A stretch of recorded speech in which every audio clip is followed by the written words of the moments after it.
Hey, Goulash here, and welcome to another entry of... The Goosebumps Goosedays. For the return of Goosebumps Goosedays, I got a classic Goosebumps story for you. It's, piano lessons can be murder? Oh, this is gonna really suck. Alright, well, Piano Lessons Can Be Murder, the 13th book in the series, published in 1993, and its TV series adaptation released in 1995 as Season 1's 8th episode. The tagline on the Tim Jacobus cover of the book is "Play It Again, Hands," a pun on the misquoted "Play It Again, Sam" line from Casablanca. Play it once, Sam.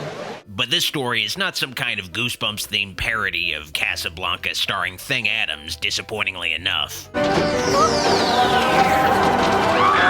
The original idea for the book was drawn from R.L. Stine's real life. At the time, Stine's son was taking guitar lessons. The book was going to be called Guitar Lessons Can Be Murder, but Stine was told by his publishers that guitars aren't scary. And they really fucking aren't. Pianos aren't scary either, but guitars really aren't fucking scary. Pianos are at least associated with ghosts. The idea of a ghost playing a piano is a recurring theme throughout paranormal fiction. It's eerie just seeing the keys being pressed down by something that isn't there. And player pianos exist, so it's an easy thing to approach practically for a live-action adaptation. Making a guitar look like it's playing on its own is more of a pain in the ass. The TV adaptation of this book really shows the Goosebumps TV show, especially in its first season, was really trying to save some cash wherever it could.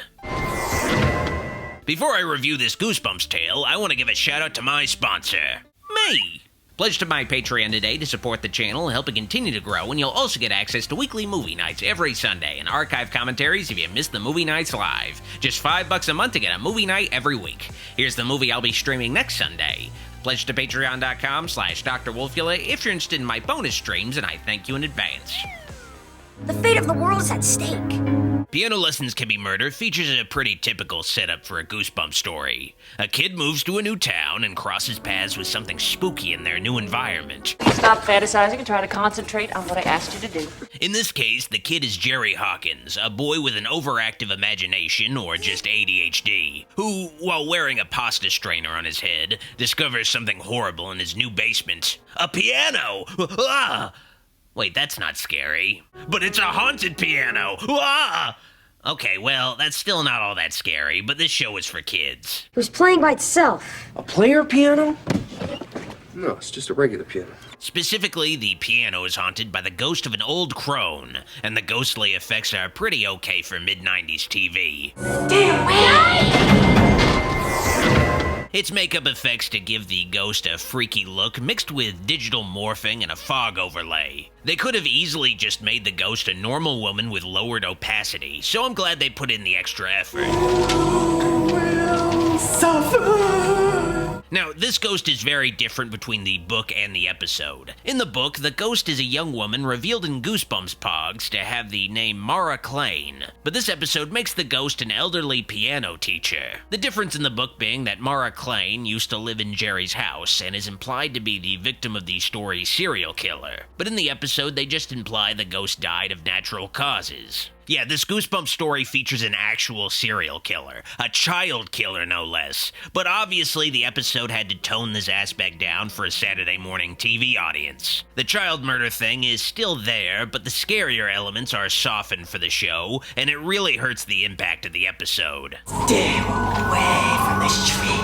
School. Our hero, Jerry's also into baseball, but Jerry's father doesn't love Jerry enough to play catch with him. But luckily, Jerry makes friends with a neighbor girl named Kim, played by Erica Luttrell, the original voice of Keisha in Magic School Bus, who's still active today, especially voice acting.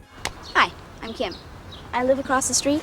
Aren't you excited? Luttrell's character's role in this episode is extremely reduced. Her character in the book had more scenes and offered spooky exposition about the disappearance of children in the area. But in the episode, Kim just has her introductory scene vaguely describing the backstory of Jerry's home's former tenant. There was an old piano in the basement.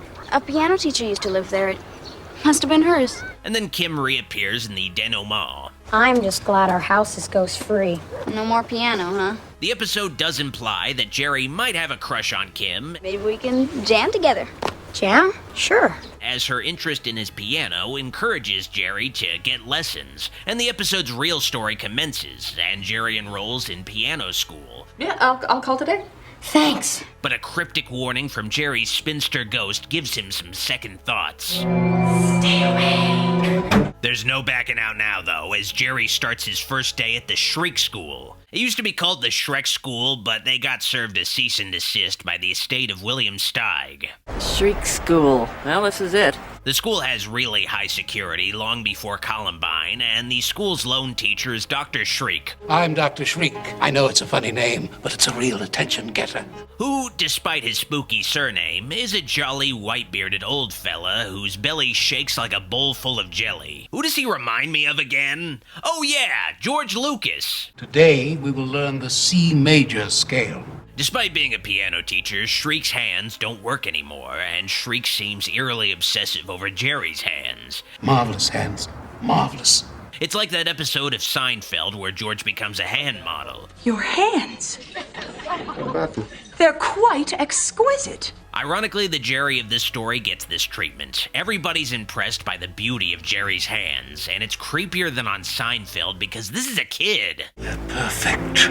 Jerry doesn't do himself any favors by deciding to explore this sketchy school by himself after his piano practice. I feel like the Kim character's role could have been expanded from the book as a Shriek classmate of Jerry's who Jerry goes on this adventure with. She'd definitely help as Jerry's pursued by what's revealed to be the 90s equivalent to a Roomba. Invented by the school's janitor, Mr. Toggle. It is my floor sweeper. Who only slightly looks like a sexual predator. Only slightly. Dr. Shriek said you're a mechanical genius. I programmed him to say that. Huh, I wonder why Mr. Toggle would say that. That seems kind of odd. He says you have excellent hands. Jerry's frequent fits of hysteria lead to a confrontation with his parents that, in the book, lead to Jerry meeting with a psychiatrist who tells Jerry that he's just seeing things because he's stressed out over his move and piano lessons. Definitely something you can safely cut out for a 20-minute show. Maybe you need some help. You mean like a psychiatrist? But it's another excision that softens the story up so it's less impactful. Another change from the book is that in the book, Jerry announces to Shriek that he's quitting piano lessons, which causes Shriek to fly into a rage. I will not tolerate a student who's not serious about his studies! But in the episode, Shriek instead just gets really creepy about a little boy's hands again. And I mean really fucking creepy. I must have your beautiful hands. But if you ever wanted to watch a Goosebumps episode where a kid almost gets molested by a guy who goes to Santa Claus's barber, this episode has got you covered. You fucking weirdo. Your beautiful hands. Jerry tries to avoid being bad touched by seeking out the help of a guy he knows even less, Mr. Toggle. And Jerry discovers a basement filled with disembodied hands playing the piano. This episode didn't have the budget for multiple pianos, so all the pianos in these shots are just crudely masked in post-production. Seamless!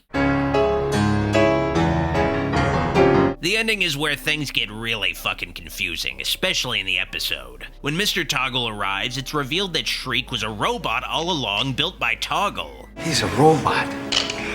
They all are. Shriek was a robot? No way! They were so subtle with the hints. I programmed him to say that.